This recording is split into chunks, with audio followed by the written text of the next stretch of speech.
Hello guys, welcome to Advocacy Amplified, where we share real stories about the Nigerian justice system. So I've been thinking for a while now that why do people plead guilty when they are not actually guilty? It's been a thing and it's a conversation that we're going to have. So stay tuned and listen to us.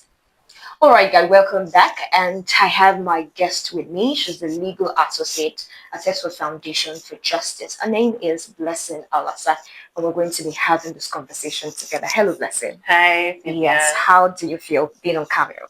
I'm very good, and it's actually a very good opportunity to be here. Thank you for the opportunity to be here. All right, let's get straight into it. So, yes, recently I was just somewhere around and I met this young boy, and he says to me that he wants to plead guilty when he's not actually guilty. He said, according to him, my lawyer told me that since I didn't commit the offense, I should stay on not guilty, but I want to plead guilty. Then I asked him why. Says, see, the matter is all my friends that have pleaded that they are not guilty. They've been here for so long. So I just want to plead guilty and then so I can go back home and meet my family. I mean, it's a thing in my head and I start thinking, what do you have to say about this, Blessing? Wow. I remember the first time when I resumed at the Headquarters Foundation for Justice, we had this particular criminal matter. And our defendant then said he wanted to plead guilty. And it struck me. I was really surprised because how would you plead guilty and still remain in the same correctional center that they have sentenced you to? Because when you plead guilty, you are telling the court that, yes, I did it. Just allow me to stay. And it didn't make sense to me until I had a case again when the court actually asked that particular defendant, why do you want to plead guilty? And he said, sir, there's nobody to take my bill. I don't even know what is going on. And then the court now asked him the question, did you actually commit this offense? And he said no. And then I realized that one thing that makes people actually plead guilty is because, number one, they are ignorant. Number two, they do not have lawyers. Number three, the DPP legal advice has not been out. So we have a situation where a lot of these people are spent sometimes 3 years in custody and they've gone used to the custody. They don't even know what happens outside again, and then they are used to it. And then I found out again something very, very succinct I think everybody needs to know. The system of sentencing that the prison system uses is different from ours.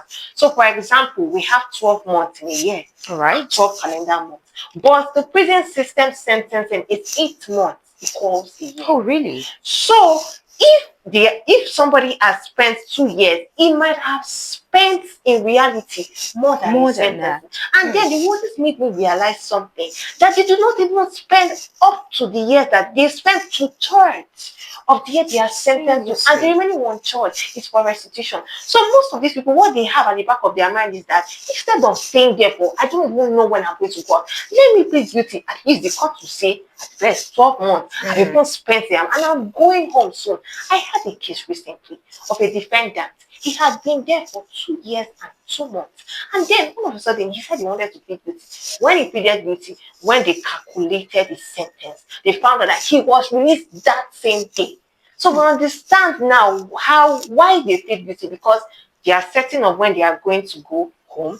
They are no longer going to be behind bars for so long. So that it is that certainty that they are looking for. So, Blessing, are you saying that this is actually a narrow escape? Like, let me just leave. Let me just, at least I know that I have a day I'm going home.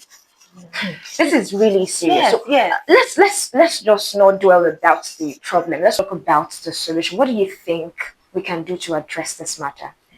First things first, I think we are even on the right track to solution. Headquarters Foundation for Justice. Because what do? We provide legal aid.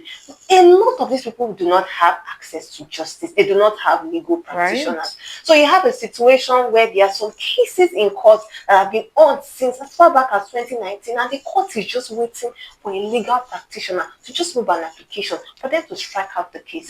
So sometimes these people are just there because they don't have anybody to advise them. Why don't I help myself? So Headquarters Foundation for Justice is already bridging this gap by giving them legal practitioners. That in itself is a solution to a long range of problems that has been affecting us in our justice system. Another thing that we can do is to prevail upon the Directorate of Public Prosecution to ensure timely release of the DPP legal advice, because Hmm. that is the foundation to justice. It's Most true. of the time, we do not even know the courts that these defendants are to be prosecuted in, and they're just in custody, not even knowing what courts and for what offense you're supposed to be prosecuted in. But when the DPP releases legal advice, they free us from that burden, and we are no longer kept in the dark on how to access their justice. And the third thing is also education of these inmates. Whether we Right? like it or not, they need to be educated. They need to understand that yes, it is your constitutional right to change your plea at any point in time, but it should not be because you are tired of being in custody, or because there is nobody to bail you, or because you feel Hmm. the world is against you. But if you did it, yes, you say you did it. But if you did not do it, let it be said that you did not do it. So I feel that these solutions are enough to prevent this continued trend of people saying they are guilty when in fact they are not guilty.